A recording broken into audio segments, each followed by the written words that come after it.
Dyma'r cwestiwn. Pob amser, awgrym fi yw i ddarllen trwy'n ofalus nifer o weithiau cyn i chi ddechrau'r cwestiwn. Unwaith rydych wedi ei ddarllen, dylse fod yn glir fod hyn yn cwestiwn o'r cydran tebygolrwydd ag ystadegau o uned 2. Yn benodol, mae'n cwestiwn ar debygolrwydd. Nid yw'n wir yn cynnwys ystadegau, nid yn cynnwys trin data neu unrhyw beth fel hynny. Mae bob amser yn syniad da i edrych am eiriau allweddol i roi fwy o syniad i ni o beth mae'r cwestiwn amdano mewn manylder. Mae'n ychwanegiad dau gair amlwg fan hyn. Mynegiad dau gair allweddol sy'n dweud wrthom o ba ran o'r syllabus mae'r cwestiwn yma'n dod o.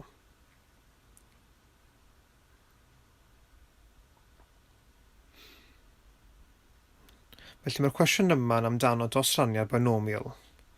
Os nad ydych yn adnabod y mynegiad allweddol yna, byddwch methu trin y cwestiwn yma. Dylsech wi bod digon amdano'r dosraniad binomial. Fel yr arfer gyda un o'r papurau cymhwysol, mae'r cwestiwn yn cyd-destynol gyda lot o fanylion eraill sy'n mynd o amgylch beth sy'n cael ei esbonio fel cyd-destun y sefyllfa. Yn ogystal â beth gyfynwyd i ni ddefnyddio y dosraniad binomial i fodelu. Byddwn yn dychwelyd yn ôl i hyn.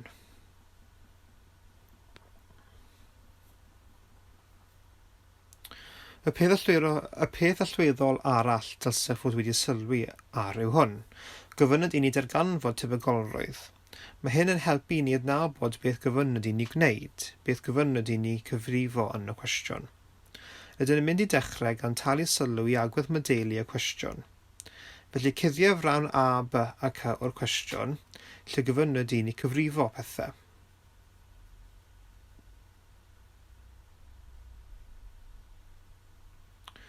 Ymddyliwch yn fwy gyffredinol am beth mae'r cwestiwn yn cyfeirio ato, amdano sut mae'r modelu'n gweithio. Mae yna cwpl o gamau allweddol fan hyn, pwy mae'r arolwr, gosodol y cwestiwn, heb gofyn i ni gwneud, ond mae angen i ni ei gwneud. Mae'n bendant yn hanfodol. Byddaf yn awgrymu i chi fod nifer helaeth o gwestiynau tebygolrwydd, yn enwedig y math mwy uwchradd o gwestiwn tebygolrwydd yma, sy'n cynnwys dosraniad. Dyma'r ffordd i ei gosod allan. Yn gyntaf, mae angen i chi diffinio hapnewidyn addas. Ni chaiff y mynegiad hapnewidyn ei ddefnyddio gan yr arolwr yn y cwestiwn. Hynny, mae'n bendant yn hanfodol o fewn cwestiynau tebygolrwydd mwy uwchraddol eich bod yn deall y syniad o hapnewidyn. Wrth i chi ddilyn trwy y cyflwyniad yma, a falle eich bod yn weddol cyfforddus ar syniad yna. Falle bod gennych bach o syniad. Falle nid yw'n term ydych yn adnabod o gwbl. Awgrym fi i chi yw os hoffech fod yn llwyddiannus yn y cydran tebygolrwydd ac ystadegau o uned 2, yn debyg uned 4 ac yn debyg y modelu Fathemateg bellach, mae'n hanfodol eich bod yn gwneud yr ymdrech i ddeall y syniad o hapnewidyn. Yn tybio'ch bod yn gallu derbyn hwn am y cyfamser, beth gyfynwyd i chi gwneud nawr yw i ddiffinio hapnewidyn addas ar gyfer y cwestiwn yma.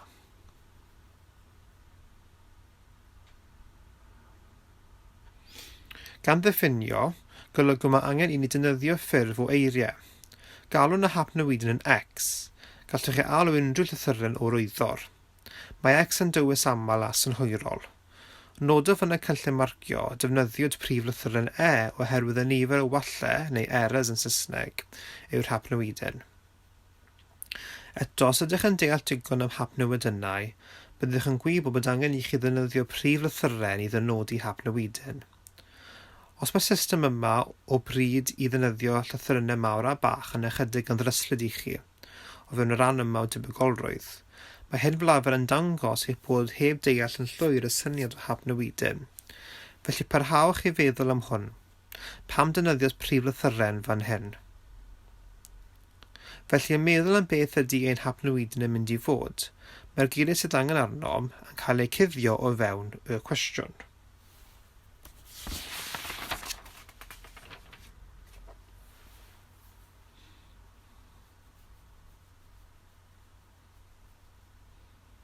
Bydd y hapnewidyn X yn cynrychioli y nifer y biliau sy'n cynnwys gwalla mewn hap sampl o 40 bil. Os dywedwn diffiniwch newidyn ar gyfer math gwahanol o broblem, falle mewn problem mwy llai cymhleth algebraidd, gallwch falle cysylltu hyn yn ôl i tygau a byddwch wedi defnyddio llythyren am maint rhifiadol. A byddwch wedi bod yn gyfforddus â hyn. Na'r defnyddio llythyren i ddynodi maint rhifiadol, a nid yw maint anhysbys yn unig, ond maint gwerth pwy a ddewiswyd ar hap o set o werthoedd posib. Rydym yn mynd i roi hwn i mewn beth bynnag. Iawn, felly yn diffiniad ar gyfer x nawr.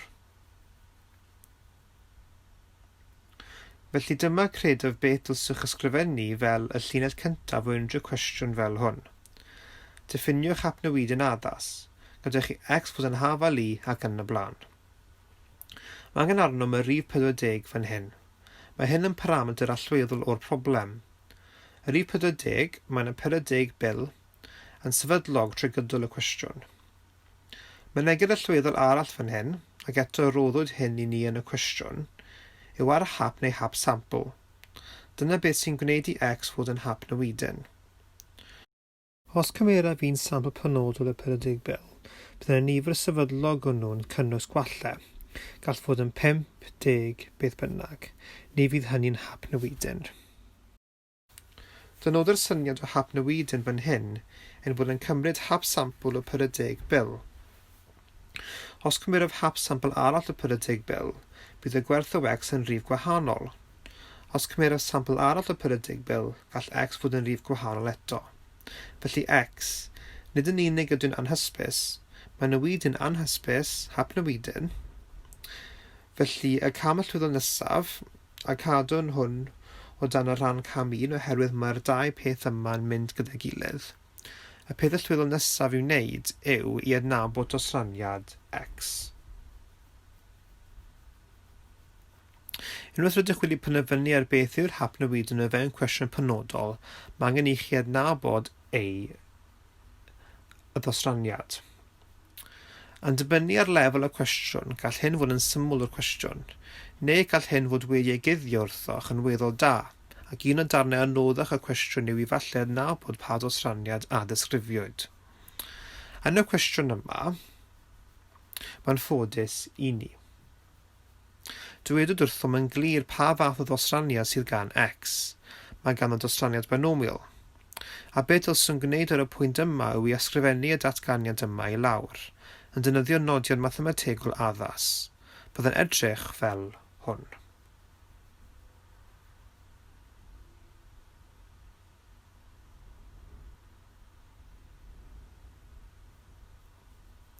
Prif lythyren x yn y symbol twydl yma sy'n golygu yn cael ei ddosrannu fel, yna prif lythyren b sy'n sefyll am binomial wedi adnabyddu fel y dosraniad binomial. Pryd bynnag rydych yn trin dosraniad binomial, rhowch cronfachau ar ôl y prif lythyren b yna. Mae gan y dosraniad binomial dau parametr. Os nad ydych yn fynegu beth ydynt, neu os nid ydych yn gwybod beth ydynt, ysgrifennwch y ddau parametr yna mewn trefn fel llythyren bach n, llythyren bach p. Yn y problem penodol yma, dwedwyd yn eglur i ni fod gan n gwerth 40 a mae gan p y gwerth 0.30. Os ydw yn onest, nid ydw yn siŵr pam ysgrifennwyd 0.30 o fewn y cwestiwn, a dim ond 0.3 yn lle, beth mae'r nodiad yma'n meddwl. Atgoffwch eich hun bod x efo nifer y biliau sy'n cynnwys gwalle mewn hap sampl y 40 bil. Dychmygwch bod gennych res o 40 bil wedi ei gosod o flaen chi, wedi ei labelio chwith i dde gyda 1 ar y chwith, 40 ar y dde. Mae'r dosraniad binomial wedi ei selio ar y syniad o nifer sefydlog o beth yn gyffredinol galwn yn trialau Bernoulli. Felly yn lles ni, mae pob treial yn cyfateb i 1 o'r biliau. Mae gan treial Bernoulli 2 canlyniad yn unig. Y termau cyffredinol yw naill ai llwyddiant neu methiant. Yn ein lles ni, golyga llwyddiant ar gyfer un treial penodol ar gyfer un bil penodol, golyga llwyddiant ar ganfyddwn gwall o fewn y bil. Golyga methiant nid oes yna unrhyw gwalle yn y bil. Sylwch bod hynny yn swnio fel y ffordd anghywir rownd, ond cofiwch y Mathemateg, nid oes yna syniad o dda a gwael. Dyma sut cafodd y gwestiwn ei rhoi. Edrychaf am y nifer o wallau, dyna beth sydd gennym diddordeb mewn. Felly gyfer pob un o'r 40 bil yma, mae yna tebygolrwydd o 0.3, tebygolrwydd o 30% o gynnwys gwall, ac ymlygwyd fod hyn yn annibynnol o'r biliau arall. Felly pa gwerthoedd posib gall yr hapnewidyn x cymryd? Mae'n bosib bod pob un o'r 40 bil heb gwall, yn y lle yna bydd x yn 0. Mae'n bosib bydd yn union un o'r biliau'n cynnwys gwall, a bod y 39 bil arall heb gwall, yn y lle yna bydd x yn 1, ac yn y blaen. Mae'n bosib cael pob un o'r 40 bil cynnwys gwall, yn y lle yna bydd x yn 40. Dylsai peth meddwl eich argyhoeddi gall x cymryd unrhyw gwerth cyfanrif rhwng 0 a 40. Dyna sut mae dosraniad binomial yn gweithio. Gall hapnewidyn cymryd unrhyw un o nifer meidrol o werthoedd rhif cyfan o 0 i werth mwyaf n.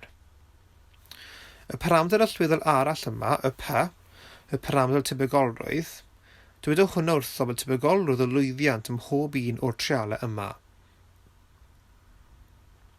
Y tebygolrwydd oedd ar ganfod gwall ym mhob un o'r biliau yma. Os nad ydych yn hollol hyderus, mae'n hollol gyfarwydd, neu'n hollol gyfarwydd ar dosraniad binomial, triwch i gael yr amser i fynd yn meddwl am hyn, gnewch yn siŵr i ddeall y syniad. Ar gyfer ein pwrpas ni, beth yn mynd i symud ymlaen?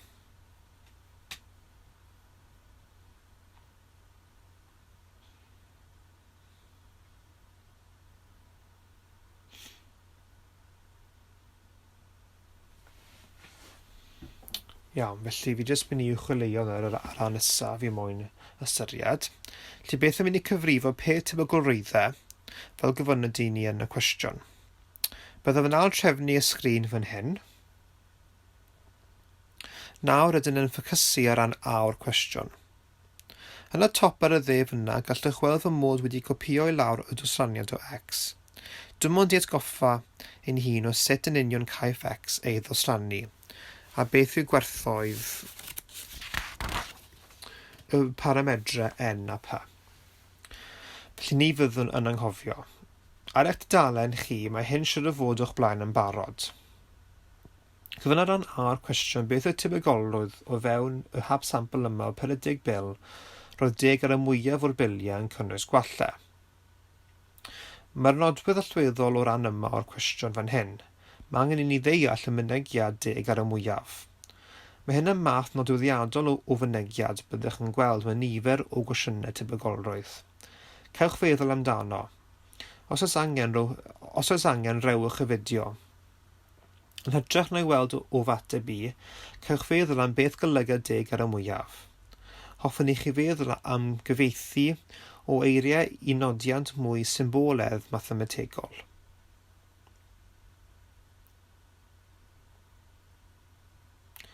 Dylsech cael hwn, golyga 10 ar y mwyaf fod x yn hapnewidyn x, eto sylwch fy mod wedi ysgrifennu fel prif llythyren, yn llain yn hafal i 10.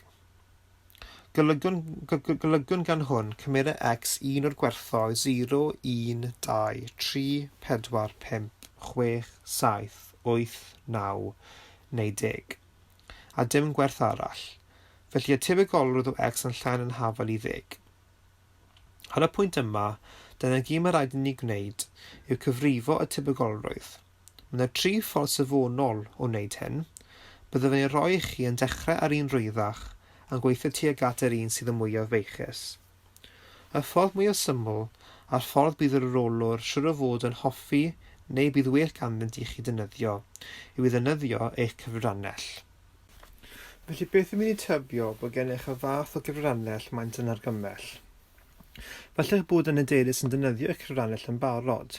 Falle rydych wedi bod trwy y llawlyfr cyfarwyddiadau, neu falle taflech chi ffwrdd y llawlyfr cyfarwyddiadau yn syth. Nall y ffordd mae yna pethau penodol safonol mae angen i chi ddysgu sut i'w wneud. Felly os nad ydych yn siŵr, byddaf yn dangos i chi'n union pa botymau i wasgu un wrth un.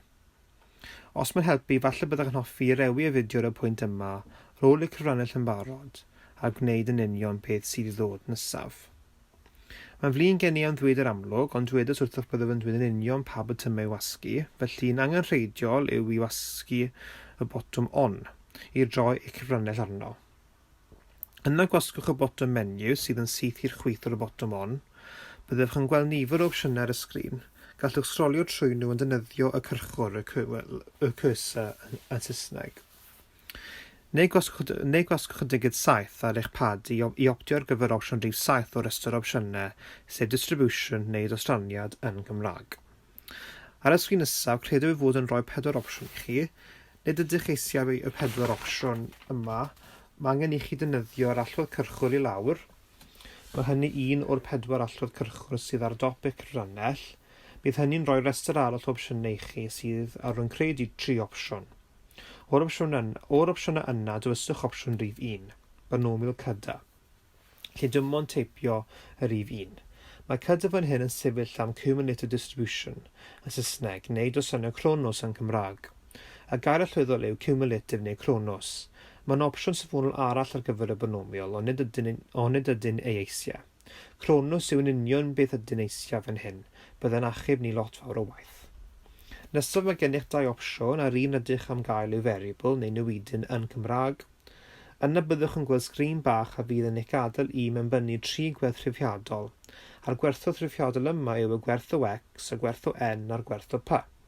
Felly ar gyfer ein cwestiwn, rhan A o'r cwestiwn, y gwerth o x dylswn mewnbynnu yw 10.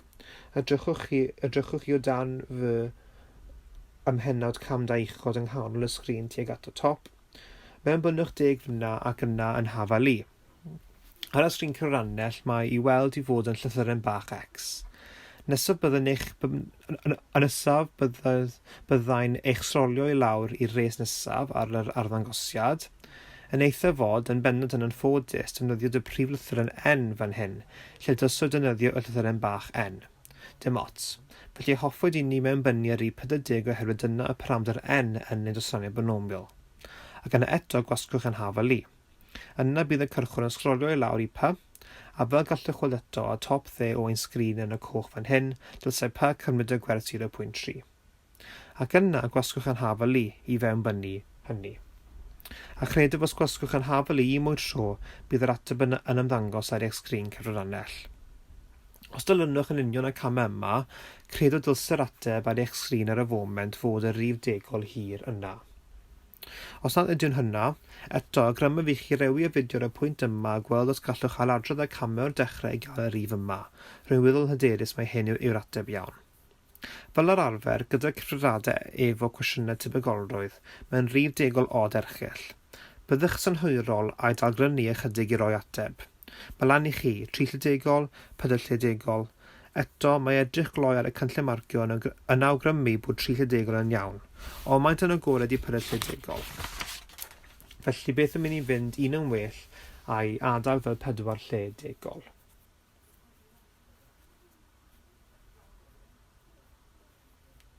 Iawn, a dyma beth ni'n mynd i wneud yn ni.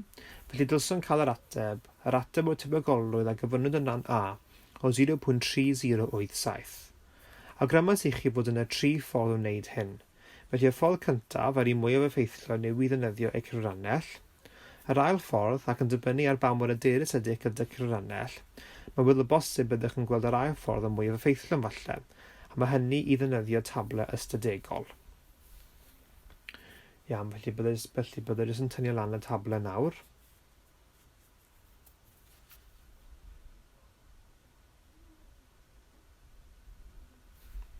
Os edrychwch yn y llyfr swyddogol o dablau, mae tabl rhif 1 sy'n estynu dros ychydig o dudalennau, credaf 7 ddalen o'ch llyfr o dablau ystadegol, a'n tablau ar gyfer y dosraniad binomial.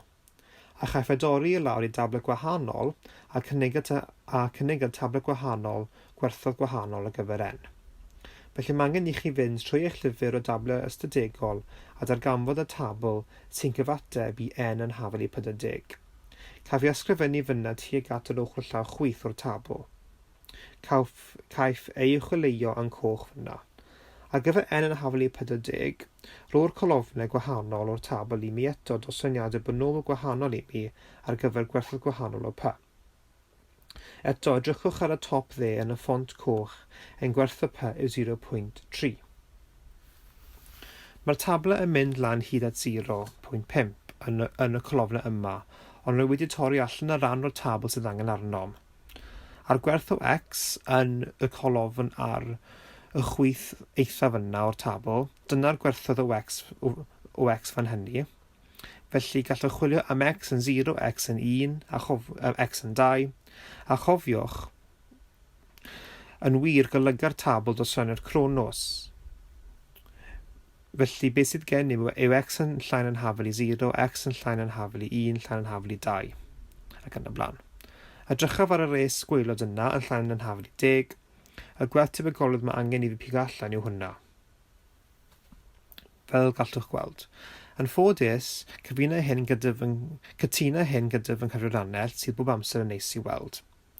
Mae'n y trydydd ffordd o gyfrifo tebygolrwydd, rydyn ddim yn mynd i'w gwneud, byddai'n cymryd amser hir. Gallaf ddefnyddio y fformiwlâu binomial, sydd ddim yn peth doeth i'w wneud ar gyfer y cwestiwn fel hwn. Yn wir, dewisodd yr arolwr y cwestiwn yn ofalus fel bydd defnyddio y fformiwla yn cymryd chi ry hir i'w wneud o dan y mod aroliad. Felly gwnewch yn siŵr eich bod yn dysgu y ffordd cyfrifiannell ac i fod yn onest am ei fod yn eitha syml, dysgwch sut i ddefnyddio y tablau hefyd. Dim ond y gofon. Mae bob amser yn dda i gael ail opsiwn i gwmpo yn ôl i. Nawr ein bod yn hyderus yn y defnydd o cyfrifiannell a'r tablau, awn ni edrych ar rannau B a C o'r cwestiwn.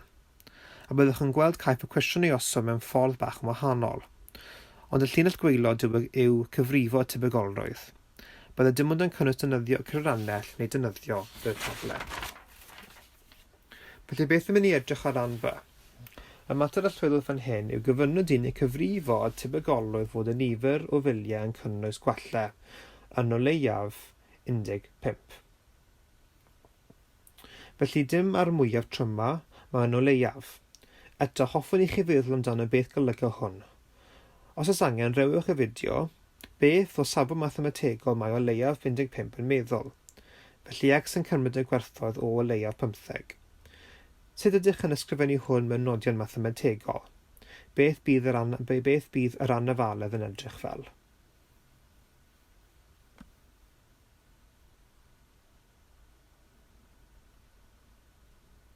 Rydych yn cael hwn, y tebygolrwydd o x o fod yn fwy yn hafel 15, dyna beth golygu o leiaf 15. Felly y mater nesaf gyda'r ran yma o'r cwestiwn yw bob amser roddaf yng nghyfrifiannell a'r tablau gwerthoedd o tebygolrwyddau ar gyfer x yn llain yn hafel i ryw gwerth penodol. Rhaid gofyn os oeddech ddim yn siŵr o hwnna, a felly byddech yn cael edrych ar y pennod ar gyfer y tablau, ac esbonio hyn yn glir yn tybio'ch bod yn deall y nodiant. Yn glir meddai x yn llain yn hafel i'r gwerth penodol. Iawn, felly beth golygu x yn fwy yn hafel i 15? Golygu gall x cymryd y gwerthoedd 15, 16 neu 17 neu ac yn y blaen, yr holl ffordd lan hyd at 40, cofiwch. Mae yna 40 o filiau. Y gwerth mwyaf o x yw 40. Sut gallaf ail-ysgrifennu hwn fel x yn llain yn hafel i rhywbeth? Y ffordd i'w gwneud yw hwn.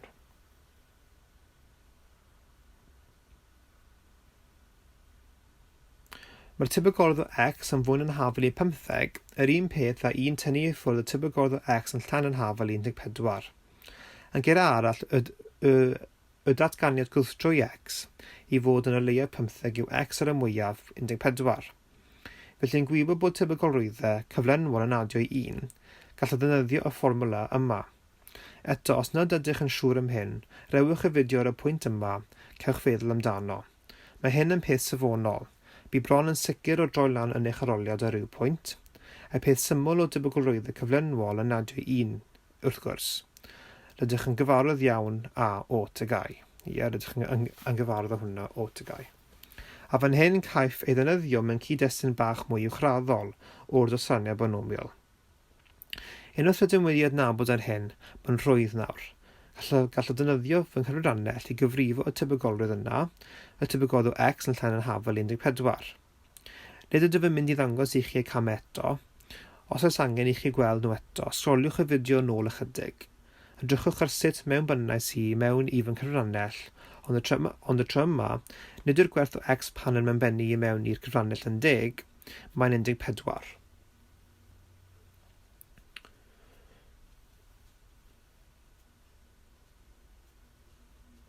Roedd y cyfrannell i mi 0.80744824116. Mae angen i ni gwneud un tynnu i ffwrdd hynny. Fallai'ch bod yn gwybod y dull o wneud un tynnu i ffwrdd y golyn lletwydd yn eich pennau. Os na, bydd y cyfrannell yn gallu edrych yn digon cyfforddus. Ac eto, cymryd y dull synhwyrol o dagrynu hyn i 4 lle degol. Cael 0.1926. A dyna'r ateb i B. Felly roedd yna cam ychwanegol yn ran B, ac oedd y cam cyntaf yna. Edrychwch ar y llinell top yna o weithio allan. Iawn, mae yna mwy rhan o'r cwestiwn i wneud.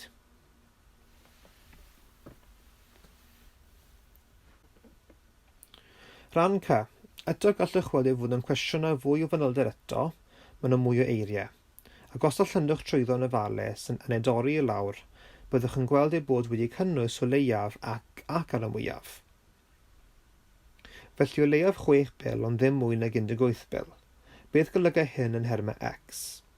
Golyga bod x yn gorwydd rhwng 6 ac 18 yn gynwysiedig. Felly o fewn o cronfach fan hyn mae gennym beth galon yn anhyfalydd cyfansawdd. Gofynnod i ni beth yw'r tebygolrwydd o x yn cymryd un o'r gwerthoedd o 6 hyd at ac yn cynnwys 18.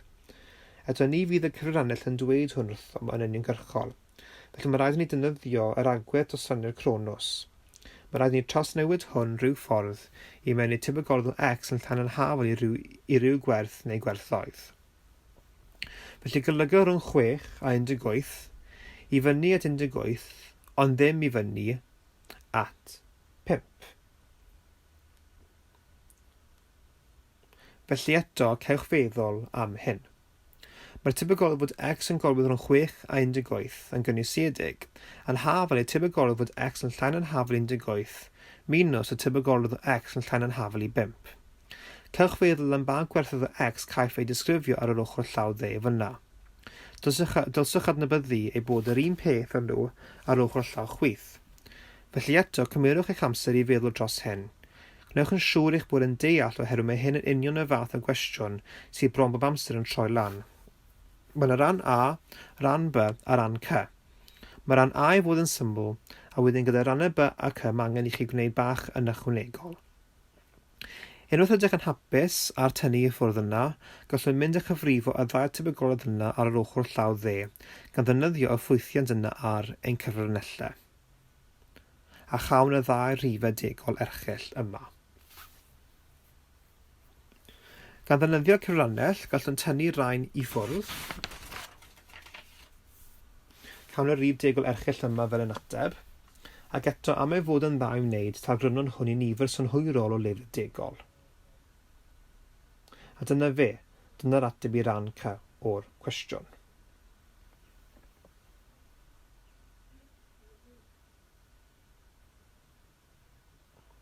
Beth yn mynd i adolygu y sgiliau craidd a oedd yn rhan o'r cwestiwn yma? Felly pa sgiliau, pa agweddau o'r sylabus? Awgrymus yn gynharach mae angen arnoch dealltwriaeth da o hapnewidyn. Hwn oedd y mynegiad a nid oedd yn bresennol yn y cwestiwn. Ni gwnaeth yr rôl unrhyw cyfeiriad tuag at hapnewidynau, ond oedd yr hapnewidyn x yn ynghanol y cwestiwn. Os ydych yn cael yn hawster gyda'r ardal mwy uwchraddol yma o tebygolrwydd yng nghyffredinol, yna mae rhaid i chi mynd a sicrhau eich bod yn dyblygu dealltwriaeth o hapnewidynau. Pan dywedaf os ydych yn cael yn hawster, mae angen i chi y dyblygu dealltwriaeth. Nid yw'r pethau yma'n dod o ddarllen pethau am 5 munud. Mae angen i chi edrych trwy eich nodiadau, mynd i ffwrdd yn meddwl amdano, dod nôl ar ddydd arall, falle edrych am ffynhonnellau eraill o gymorth. Falle edrych ar fideo YouTube, falle edrych yn eich gwerslyfr. Cewch feddwl am y ffynhonnellau eraill yma o gymorth, a gwariwch peth amser yn meddwl amdano. Dyna sut bydd syniadau mathemategol yn dod i chi.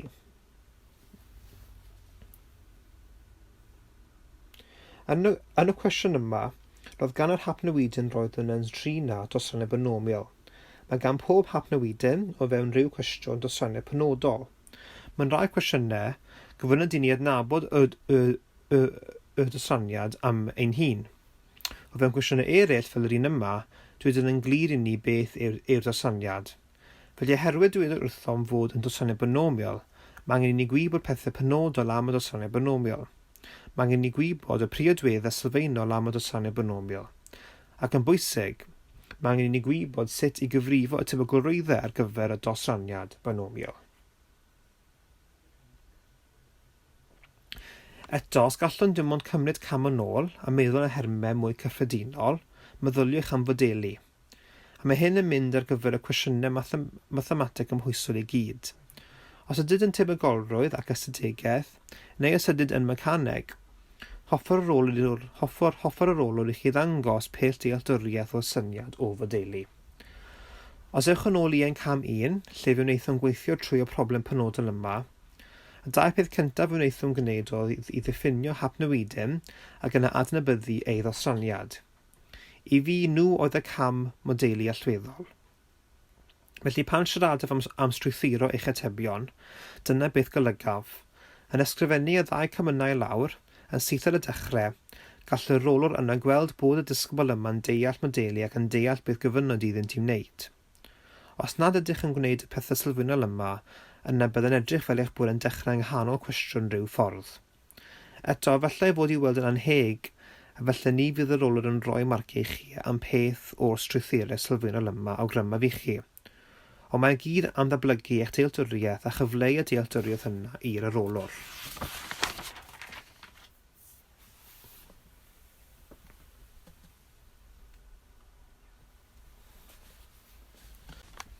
Nôl i beth manylder. Yn hermau disgrifio pa gwerthoedd o'r hapnewidyn gyfynod i ni edrych ar, y ddau mynegau allweddol yn y cwestiwn yw ar y mwyaf ac o leiaf. A mae ni'n dangos dealltwriaeth caiff ar y mwyaf mwy na lai ei gynrychioli gan y symbol annafalau llain yn ein hafalu, ac o leiaf y symbol yn fwy yn ein hafalu. A chlymu y ddau peth yna gyda'i gilydd gyda'r dosraniad Cronos.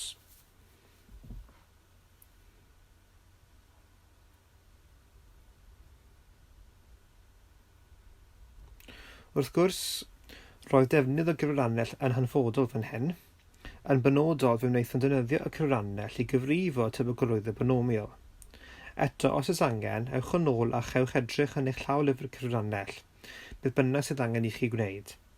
Mae yna lot o fideos YouTube a phob yn dangos sut i ddefnyddio FX991EX classwiz, ond eto mae'n gwneud lot o bethau.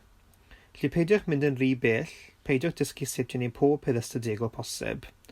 Mae yna lot o ffwythiannau ystadegol ar y cyfrannell yma. Dysgwch nhw un ar y tro yn y cyd-destun o drio ateb gwestiynau nodweddiadol fel yr un yma. Bydd fi'n siŵr ydych wedi gwneud yn y dosbarth beth bynnag. Credaf fod yna un mwy peth a cyfrannell yn benodol yn ranca. Roedd gennym 2 rhifdegol erchyll a roedd rhaid i ni tynnu un i ffwrdd o'r llall.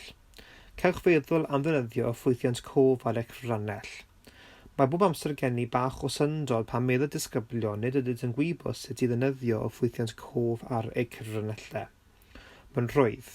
Y botwm sydd angen arnoch yw yr un gweiliod chwith o'r bytymedu. Mae'n y botwm storio a galw yn ôl, a mae gennych nifer o gofrestrau cof. Ar y res uwch ben hynny yn coch mae gennych 8F. Felly beth gwnes i gyda'r ddau yma, cymerus y 2 rhifdegol lletwydd yna, y cyntaf o'r tebygolrwyddau, y cyntaf o'r rhif y lletwydd ar ein sgrin, gwnes i storio fel A, a chef hynny ystorio yn y cofrestr cof A. Ar rhif nesaf, erchyll a gwelwyd, yr ateb i tebygolrwydd, storios hwnna i gofrestr cof B. A gyna des i allan o'r modd, fel y mod yn Saesneg, ystadegau, a dim ond gwneud galw yn ôl A, tynnu i ffwrdd galw yn ôl B. Newch yn siŵr eich bod yn gwybod sut i ddefnyddio y cof. Mae'n bwysig iawn. Yr offer sylfaenol arall fe wnaethon defnyddio oedd y tablau ystadegol. Darparu rhain i chi pan eisteddwch ar yr aroliadau.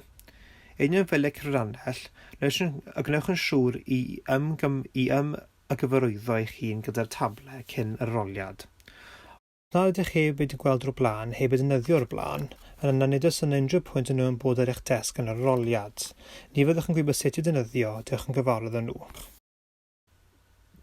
Mewn ystod fel nawr, a dwedaf hwn pryd nid oes yna aroliadau ysgrifenedig blwyddyn yma, gnewch yn siŵr i ddefnyddio ar amser sydd gen eich yn gwneud peth paratoi. Cymrydwch ar amser yna i ddysgu y ffwythiannau o'ch cryrannell a dysgu sut i ddefnyddio tablau ystadegol. Eto, cam wrth cam, un peth ar y tro. Mae'r cwestiwn yma yn cyflwyno da sut i ddefnyddio y tablau binomial o fewn y tablau ystadegol. Cysyniad aml, neu moment dryslyd aml i ddisgyblion yw cyfieithu y geiriau mewn i ddatganiadau mathemategol. Felly os edrychwn ar y tri yn y cwestiwn yma, mae yna ffordd dda o wneud hyn os ydych yn ei weld yn anodd, a chofiwch ar gyfer nhw i gyd, gyda cryrannell a'r tablau, rydym bob amser yn edrych am ddatganiadau llain yn ein hafelu. Felly beth gallwn gwneud yw ddefnyddio llinell rhif. Os edrychwn ar 10 ar y mwyaf, byddwn yn llunio allan llinell rhif, a dyna 10. Beth gallwch wneud yw i frycedu beth ydych eisiau. Felly gallwch cael unrhyw rhif hyd at 10, yna golygu llain yn hafelu ein bod yn mynd yn y cyfeiriad yma. Felly os hoffwn sicrhau ein bod yn ei cynnwys, yna mae angen arnom y ran gwyrdd yna. Golygu hwnna bod angen arnom x yn llain yn hafal i 10.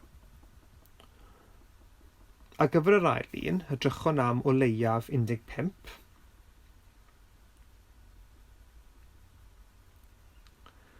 A golygu hwn hoffwn 15 neu'n fwy.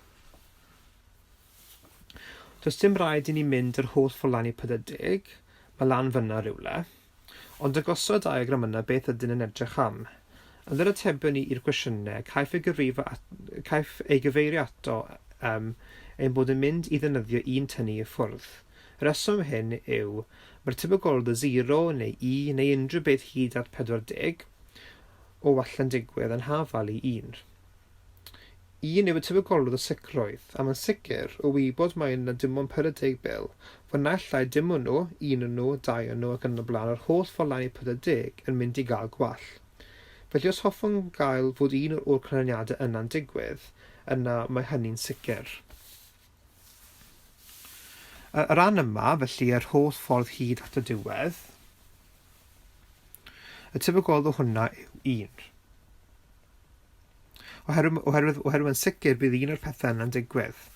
Felly beth golygu hwn yw os meddyliwn am y ran sydd ddim gennym, felly ar gyfer hwn ychwanegu gyfer rhif sy'n addas. Hynny, a dyma y rhif yn cael ei ychwanegu fan hyn. Felly y ran yma fan hyn yw x yn llain yn hafal i 14.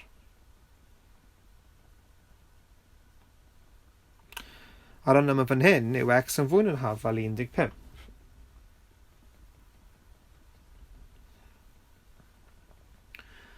A gallwn gweld am fod y ran yna'n gorffen ar y diwedd,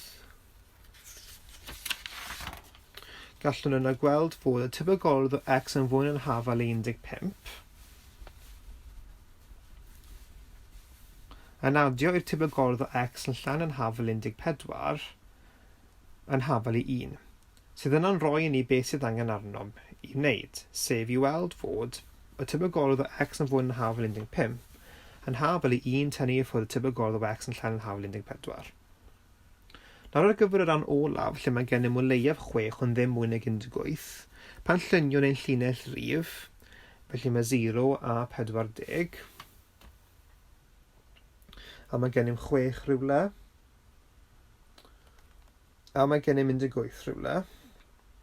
Mae'n o leiaf 6, felly caiff y 6 ei gynnwys, 6 neu'n fwy, ac ar y mwyaf 18. Yna gynwybod ein bod eto am fynd yn y cyfeiriad yma, gyda ein tebygolrwyddau os awn o fan hyn hyd at y dechrau, ac os tynnwn i ffwrdd y ran yma, yna cawn ein braced.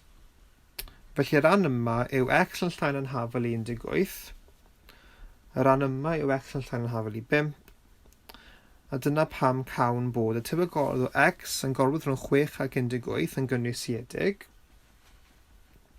A golygodd cynwysiedig yn cynnwys y rhifau ar y pennau, yn mynd i fod y tebygolrwydd o x yn llain yn hafal 18 tynnu i ffwrdd y tebygolrwydd o x yn llain yn hafal i 5.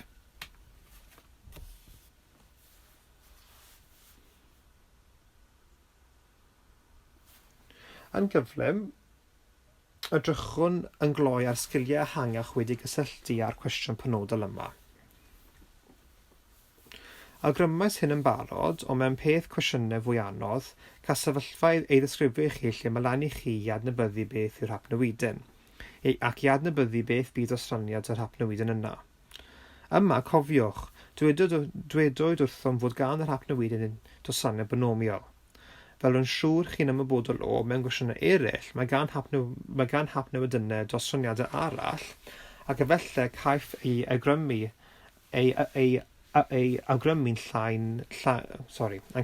awgrymu'n llai uniongyrchol beth bydd y dosraniadau yna. Bydda lan i ni weithio hyn allan. Mae yna peth dosraniadau safonol arall mae angen i chi fod yn ymwybodol o. Mae angen i chi fod yn ymwybodol o'r dosraniad unffurf ar wahanol, a mae angen i chi fod yn ymwybodol o'r dosraniad pason. Bydd hynny wrth gwrs yn troi lan o fewn cwestiynau eraill. Nid oes angen becsom hynny am nawr, ond os nid ydy'r pethau yma'n gwneud lot o synnwyr i chi, neu'r terminoleg rwy'n defnyddio, ewch chi ffwrdd a trio peth gwestiynau ar y dosraniad unffurf a'r dosraniad pason. Mae'r agwedd mwy uwchraddol o tebygolrwydd, sy'n ymddangos 1 a 2, sef yr agweddau eraill o fodelu, yn cynnwys er enghraifft profi rhagdybiaethau. Eto, argrym fi yw, fel sylfaen, mae angen i chi dangos dealltwriaeth o hapnewidynau a dealltwriaeth o ddosraniadau cyn eich bod yn gallu deall profi rhagdybiaethau. Credaf bydd y mwyafrif o athrawon mathemateg yn meddwl am profi rhagdybiaethau fel yn fwy uwchraddol na'r cwestiwn rydym wedi gwneud fan hyn. Yn benodol, nid oedd arfer bod ar y sylabus mathemateg AS o gwbl, felly dangoswch hwnna sut mae pethau wedi newid. Felly peidiwch â becso os gwelwch profi rhagdybiaethau'n bach yn anodd. I ddechrau, hwn yw'r lles ar gyfer y mwyafrif o ddisgyblion. Newch yn siŵr i gael gafel ar elfennau mwy sylfaenol, hapnewidynau a dosraniadau cyn trio deall profi rhagdybiaethau.